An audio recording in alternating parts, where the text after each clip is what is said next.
तर 16 नोव्हेंबरलाच मंत्रिपदाचा राजीनामा दिला असल्याची माहिती छगन भुजबळ यांच्याकडून देण्यात आली आहे। लाथ मारण्याची गरज नाहीये, राजीनामा दिलाय असं भुजबळ म्हणतायत। तर भुजबळ यांनी असं म्हणत एक मोठा गौप्यस्फोट केलाय। शिंदे फडणवीसांनी सांगितलं म्हणून गप्प बसलो, राजीनामा दिल्यानंतर अंबडमधील सभेला उपस्थित झालो असं देखील यावेळी भुजबळ यांनी म्हटलंय।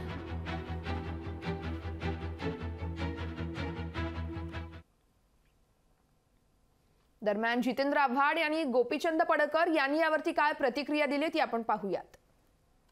पहिली रॅली झाली अंबडला, बरोबर 17 नोव्हेंबर पहिली रॅली अंबडला झाली आणि ऐका 16 नोव्हेंबरला मी मंत्रिमंडळाचा राजीनामा दिला।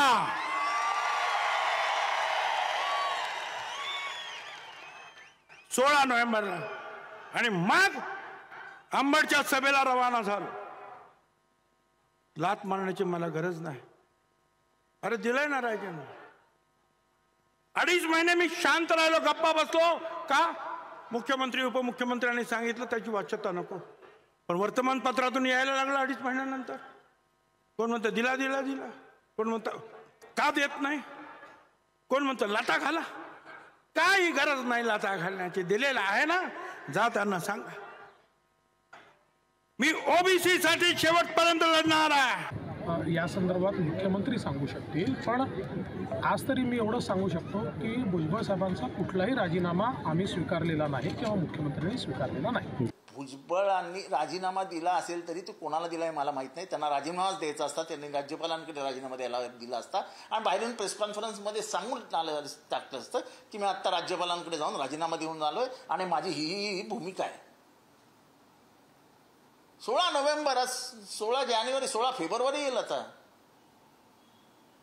आता सगळीकडे बोंबाबोंब झाल्यावर तुम्ही सांगता की मी राजीनामा दिलाय। हे लोकांना जरी खरं वाटत असेल तर आम्हाला माहिती आहे ना, आम्ही पण मंत्री राहिलो। मंत्री राहण्यापेक्षा आम्हाला पॉलिटिकल सायन्सचा अभ्यास आहे। त्यांनी त्यांची भूमिका स्पष्टपणे मांडली। 17 नोव्हेंबरचा ओबीसीचा महाराष्ट्रातला पहिला एल्गार मेळावा, या मेळाव्याला येण्याच्या आदल्याच दिवशी त्यांनी त्यांच्या मंत्री पदाचा राजीनामा दिलेला आहे। ज्या लोकांना वाटतं की भुजबळ साहेबांनी राजीनामा दिला पाहिजे त्यांना ही मोठी चपराक आहे, कारण त्यांनी मंत्रिपदासाठी हे सगळं केलेलं नाही। ओबीसींच्या हक्कासाठी लढायची धमक त्यांच्यामध्ये आहे, ती प्रामाणिकता त्यांच्यामध्ये आहे, त्या नैतिकतेने ते बाहेर पडलेले आहेत। त्यामुळं आता जे कोणी आता हे सगळं बोलत होते त्या लोकांच्या प्रतिक्रिया तुम्ही घ्या। लोकशाही मराठी ऐका, पहा, जागरूक रहा।